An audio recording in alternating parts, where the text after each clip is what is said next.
Some of my greatest memories growing up was going to the local ShopRite or Italian deli and seeing the guys behind the counter slice all the deli meats. It's my favorite thing to do. So whenever I was hungry, I would always think of an Italian sub. I love that they had to cut the most amount of meat possible to fit on a nice fat sandwich. Today I'm going to demonstrate how to make the perfect Italian sub. I'm credible on this because I have eaten and made hundreds of these subs over my career of eating. A reason to listen is to learn for yourself so you can never go hungry at home and make a delicious sub. Today I will use 15 items and we'll do 13 steps to construct this sub. Now that you know I'm making a traditional Italian sub, let's begin with a list of ingredients. First, we obviously have the Italian bread. You need a nice loaf. I like 12 inches long. I'm a big guy. I like to eat. We have our red wine vinegar, our olive oil, our spices, which are salt, pepper, and oregano. We have some mayonnaise as well. For our meats, we have sliced ham, sliced mortadella, sliced salami, and my favorite, the gabagool. You can't go wrong with the gabagool. We have shredded lettuce, nice thinly sliced tomato, some chopped up onions, and a little banana pepper to spice it up. Now that we have talked about the ingredients, let's move on to the process of making this delicious sub. Obviously, first, you're going to cut your bread. Boom, we are cut. Next, we're going to apply our mayonnaise to the base of the sub. I like it to be a little sloppy with it.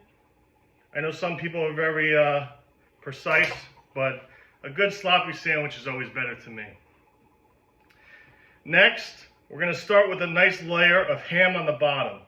And when you're doing this, I'm a fold guy. I like my meat to be folded correctly so it hangs over the edges a little and layered on top of each other.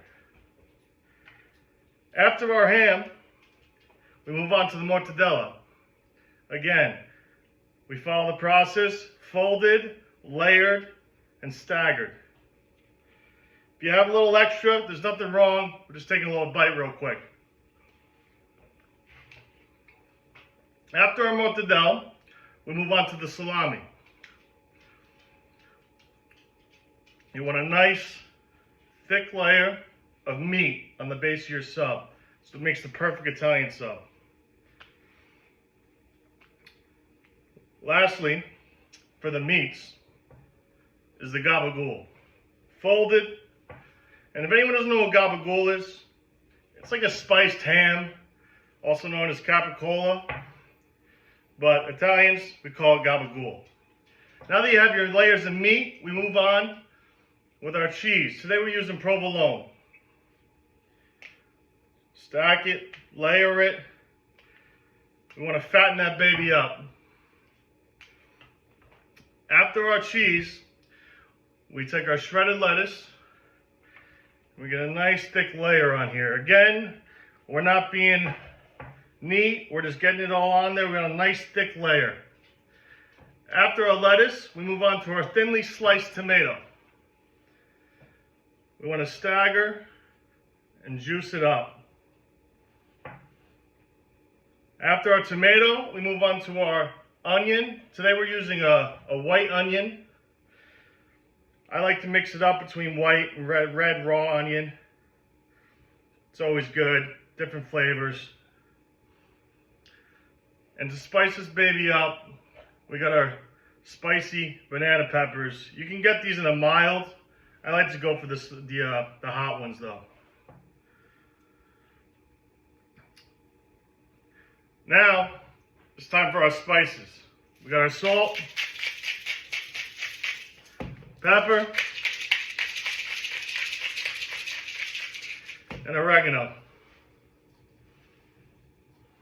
To top it all off, we use a little bit of extra virgin olive oil, and my personal favorite, the red wine vinegar. I always go a little extra. You got to do it good. Get it on there. Lastly, take your top piece of bread. You want to give it a little push. And I am a diagonal cutter.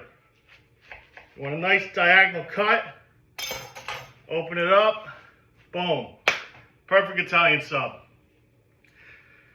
Now that we've talked about the ingredients and how to construct a sandwich, let's conclude. Today we used 15 items, and with 13 steps we constructed this beautiful monster of a sub. I just want to go over, before I eat this, a few of the best places to order an Italian sub. I heard someone say Jersey Mike's before. It's a great place. They're alright. But my personal favorite is Talercio's in Middletown. You can't go wrong with that place. Thick meat subs, just like this. I'm so proud of you. You have